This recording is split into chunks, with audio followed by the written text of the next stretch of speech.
All right, guys. So welcome back to another special segment of the Bet the Casual. We are going to break down how to bet in the UFC today, something that is relatively new for me as well. So kick it off, Suraj.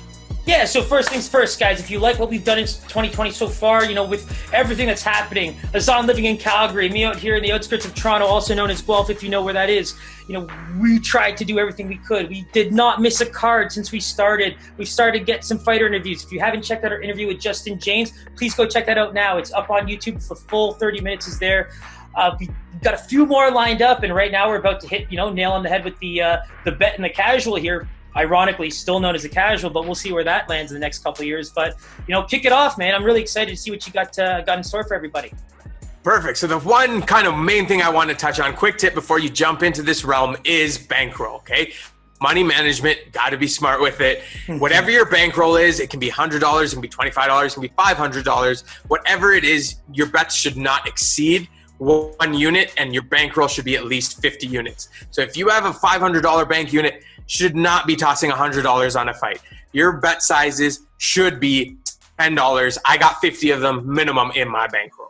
Question, Pies. What would you say is the biggest mistake that people make? Because you and I both know there's the degenerate side of gambling where you and I are probably hitting some 10-team parlays once in a blue moon, and maybe going off the cuff a little bit here or there, live and all that with every sport on the planet. So what are some things that people do need to keep an eye out for? To be honest, I think the biggest mistake people make, especially in UFC betting, is chasing, right? So you have 1 unit laid on 10 different fights. Your card is set up, but your first 3 lose. Instinctively, you're like, let me bump up the juice on the remaining 7 and try and catch it back. Do not ever do that. Got to be smart with that money. Stick to your methods, stick to your unit bankrolls, and that's the way that long-term you will be successful. That makes a lot of sense to me because when you think about other sports, right? Let's take a basketball schedule, for example. If you start betting on maybe the 7 o'clock games, you actually have to look into a new event or a new schedule altogether, say for the next game, or if you want to start laying on 10 o'clock games, things like that. In MMA or in the UFC, it's so easy because the events are just back to back. And you've already decided who I'm taking on the next fight. So it's so easy to be like, fuck, I lost the first one. Let me double down on the second one. I already know who I like. Exactly. That is the worst mistake anybody can make. Beautiful. Absolutely. And the next other kind of tip I would have for you guys, and it's more of a betting aspect, is pay attention to where the money is and what the line movement is happening. If, for example, Conor McGregor is fighting Dustin Poirier, everybody is taking Conor McGregor. So you can go look online and see 80% of the money is on Conor McGregor. If the line is dropping, it's opened at minus 250, and now it's minus 225, minus 200. That to me is a big indicator to stay away from Conor McGregor. Vegas is basically telling you, we don't give a shit how much money comes in on Conor. We're okay taking the other side. And that's so those are kind of be my...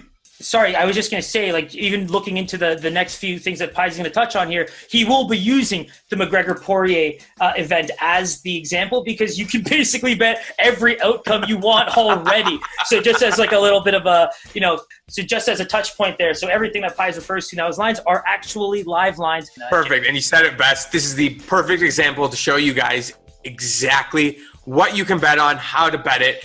And this is a fight coming up, so it's a perfect example. So let's dive right into that with the 2-win fight bet. So that's standard on any cards. It's literally just saying who is going to win the fight. And so you'll see it right at the top there. Right now, Conor McGregor's minus 275 to win the fight. Dustin Poirier is plus 225 to win the fight. So basically, you have to risk $275 on Conor to win 100.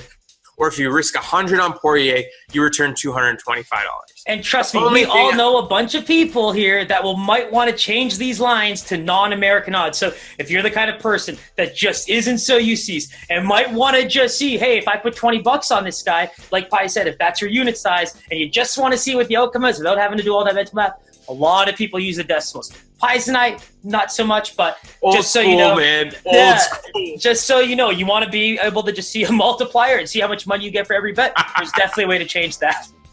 Yeah, that's actually a great point. And in any book, you can change it to American odds versus decimal odds. The one thing to consider when taking these bets straight up is that in the event of a draw, if you have just taken to win fight, it is a push. It is not Charles Jourdain! even thing, right? Figueiredo ended up being a draw. Mm-hmm. Right? So Figueiredo Moreno, same thing. That ends up being a no bet. Your bet is canceled. You returned your initial investment. Precisely. Anything else that you think we should touch on in terms of to win the fight? Well, you just want to also keep in mind the whole idea of, I think Pies mentioned opening lines and the idea of just seeing where the public money's going, right? Those are the most important things about keeping your wits about you when you're in this realm of gambling, because your money's not going to change. You're going to have the amount that you're willing to spend, but you're going to watch all these lines changing with, you're hearing guys putting $1 million on a 1 point, let's use these decimal ones for the people, like the 1.15 lines. Well, that guy's got $1 million to spend on, winning 100 grand or whatever the case may be. That's okay. But that has to factor into maybe your lines when you're saying, well, you know what, if these are the types of, confidence levels that people are rolling with, I might have to recalculate where my investments go. So those are the things that Pies is referring to, dumb them down a little bit so you can always be aware of where that's happening, because no matter what you're betting on, whether it's MMA, NFL, NBA, those line movements are happening at all times. And given how popular an event like McGregor-Poirier is going to be, I can guarantee you that over the course of the next month, you're going to see absolutely crazy amounts of money dropped on this fight, and potentially some line movements as well. A lot of different line movements. And yeah, you kind of brought it up perfectly. Really pay attention to that line movement as you're looking to, lay these bets. And as you do see people say, I'm going to lay $1 million on this. Let's be real here. Their bankroll is not 50 million. So they're already swaying away from the money management aspect of this. Exactly. Unless you're Floyd Mayweather, maybe your bankroll is 50 million then. Yeah, well, your bankroll could be well over that. So, if Trump changed to you is that $1 million bet, then you know why he's betting that to win 100K. Yeah. Maybe he's got to pay his cat babysitter for the night, He's got to get that 100K ready to go. Right, so good luck to all you guys. Any questions, let us know. But let's get that paper.